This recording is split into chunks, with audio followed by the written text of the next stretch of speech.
सरकार के नोटिफिकेशन के तहत बने 2 डीओ को विदा किए थे और उसी दिन वो कार्यक्रम था नगर भवन में और दया सर ने एक शेर के 2 पंक्तियां पढ़े थे और वो पंक्ति मुझे लगता है कि वो चरितार्थ हो गया। यदि पहली पंक्ति चरितार्थ हुआ मैं तो वो सब मैं लौटने के इरादे से जा रहा हूँ मगर क्या सर मैं लौटने के इरादे से जा रहा हूँ मगर सफर है मेरा इंतजार न कर। तो मैंने कंक्लूड किया था कि सेकंड लाइन को लोग नहीं मानते हैं और आज बातों में दम होती है और उसी धारा पर फिर से आज वापस में एक बार जोरदार तालियां और सबका सौभाग्य है कि एक ऐसे अधिकारी से क्रमशः 2 बार जिला शिक्षा पदाधिकारी के रूप में अपना आदान प्रदान करें, ये बहुत बड़ी बात है। और सुरेंद्र सर का जो व्यक्तित्व है उसको मैं महसूस किया कि ये बहुत ही अलग-अलहदा इंसान, इनको समझने के लिए बहुत तरह का थॉट प्रोसेस रीच होना चाहिए और उसमें हाँ वो समृद्धि है इनमें। और हम लोग की ये कामना है कि यहाँ से जाएं तो सर प्रकारांतर में जिले का एक कनेक्शन को जिए और हम लोग सभी को अपने यादों में रखें। दूसरे अधिकारी भोला सर जो है मैं मानता हूँ ये बहुत ही रेयरेस्ट ऑफ द रेयर अधिकारी है जो जुबान से कम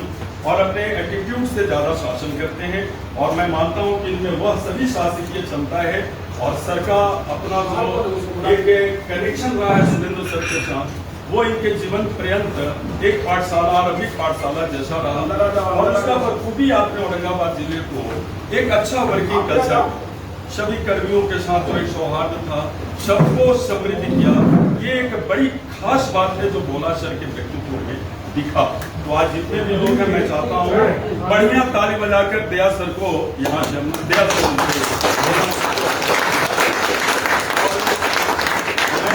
मैं अपने भाषण में शेरो शायरी करता नहीं हूँ लेकिन दया सर देख रहे हैं कि वहाँ भी आए बोल कर रहे तो मैं भी सर के लिए लाया हूँ और भोला सर के लिए मैंने ये लिखा है सर दया सर चूंकि कल से मैं भी थोड़ा शायराना हो गया हूँ। शायराना एक दशा है, वो ऐसे लोग कहाना जाना जिनसे जिंदगी में बातें कम की लेकिन लगाओ बहुत नहीं कोई कहने रोज हम लोग बात नहीं करते थे, सर के चक्कर रोज नहीं आना होता था लेकिन दिलों में बसते थे। तो भोला सर के लिए मैं छोड़ने में नहीं चाहता, सुनिए कलाम साहब माता के जानने वाले हैं, छोड़ने में नहीं चाहता उनके दरवाजे तक क्या सर छोड़ने में दया से ये भोला सर को नहीं जाता दरवाजे तक लौट आता हूँ कि अब उन्हें जाता देखते कैसे। तालियां बजाइए।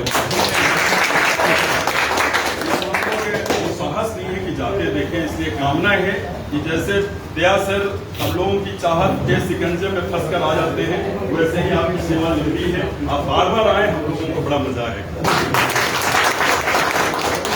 और डीओ सर का तो बात ही अलग है, मैं समझता हूँ सुरेंद्र सर एक व्यक्तित्व नहीं एक परंपरा है और आज़ादी के बाद से कुछ ऐसे ऐसे नायक रहे जो दिलो दिमाग में ताजा रहे तो गूंजते रहते हैं अल्फाज मेरे कानों में। सर की आवाज़ सबके कानों में गूंज रही जो 2 साल से अधिक सर का सरमाया रहा है, गूंजते रहे अल्फाज मेरे कानों में, आप तो आराम से कह देते हैं अल्लाह हाफिज़। सब हम लोगों को अपनी दुआओं में रखें। आप औरंगाबाद की जो स्मृतियाँ हैं अपनी ऊर्जा से जहाँ भी आप रहें हमारी व्यवस्था को दया सर मैं समझता हूँ पूरे जिले में बड़ा सब सहज लिया इस पूरे परिघटना को कि सर अगर विदा हो रहे हैं तो आ कौन रहा है तो दया सर। परिवर्तन मैं नहीं समझता हूँ कि कुछ भी हो रहा है, एक ऐसा वर्किंग कल्चर जिनको साथ साथ आप लोगों ने एज ए डीओ दिया और ये पूरा जिला आपके व्यक्तित्व से आपके वर्किंग कल्चर से भली भांति हो गए थे। इसलिए हम लोग एक्सपेक्ट करते हैं कि अपने इस मियाद में we will reach at the top. Aurangabad जिले का नाम जो परंपरा चल रही है 1 नंबर पर पहुंचने की जद्दोजहद अब नहीं रहेगा, हम लोग उसी परंपरा को जो सुरेंद्र सर छोड़कर जा रहे हैं उस बेंचमार्क को और ऊंचा ले जाएंगे और दोनों सर की दुआएं हम सभी लोगों को प्राप्त होंगी। तो मैं चाहता हूँ कि सर 2 शब्द से हम सभी लोगों को अनुग्रहित करें। थोड़ा सा अच्छा आप लोगों में से भानु